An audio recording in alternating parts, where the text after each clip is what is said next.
We've got to talk more about north of the border as Canadian Prime Minister Mark Carney met with President Donald Trump in the Oval Office for the first visit since his election. Both sides said the meeting was constructive, with Trump saying that he believes the relationship will be very strong. Carney pushed back on Trump's suggestion that Canada should become the 51st state, but President Trump appeared not to want to take no for an answer. As you know, just a few days ago, he won a very big election in Canada. And I think I was probably the greatest thing that happened to him, but I can't take him over.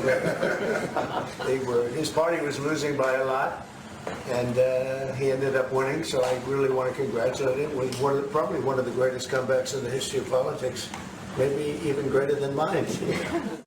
When you get rid of that artificially drawn line, somebody drew that line many years ago with like a ruler, just a straight line right across the top of the country.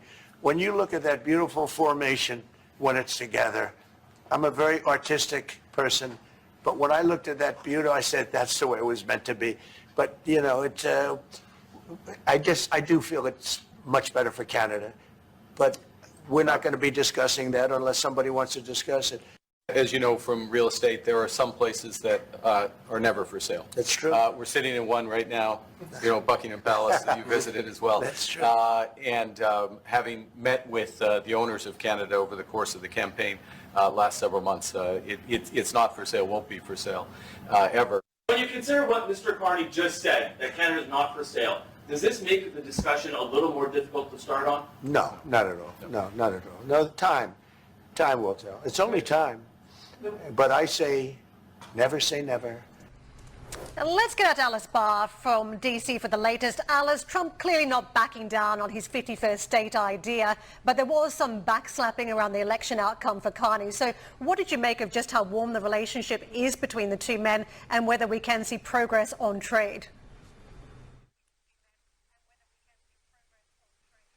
Yeah, it was an interesting meeting to observe for sure. And, you know, it was kind of the mix of barbs and then a lot of, backslapping. I think that's a good way to put it. You know, President Trump really prides himself on having relationships with foreign leaders. He does like to have them kind of on his terms. And I think a lot of foreign leaders that step into the Oval Office go in there with a concept of the way to approach the president. You know, we saw how it can go south in the Oval Office meeting between President Trump and Ukrainian President Volodymyr Zelensky. And you better believe that Mark Carney watched that meeting, took some notes, and so he did challenge him at moments. We saw similar things with, for instance, UK's Prime Minister when he had to challenge President Trump in an Oval Office meeting not long ago on Ukraine.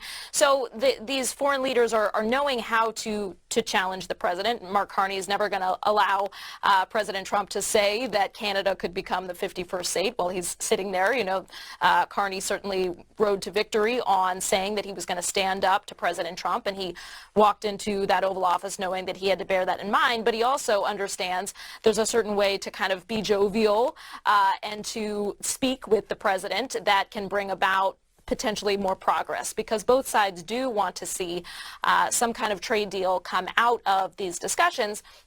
Right now, we're not there, and that is ultimately the intention. So I do think you saw the warmth between them that I think both sides would have wanted to project, and also underneath the surface, there's no question that there are still very serious issues that need to be resolved. And Prime Minister Mark Carney did say after the fact that he told President Trump in private to kind of cut it out with the 51st state comments, so he's not letting that slide. Alice, thanks for the breakdown of that meeting.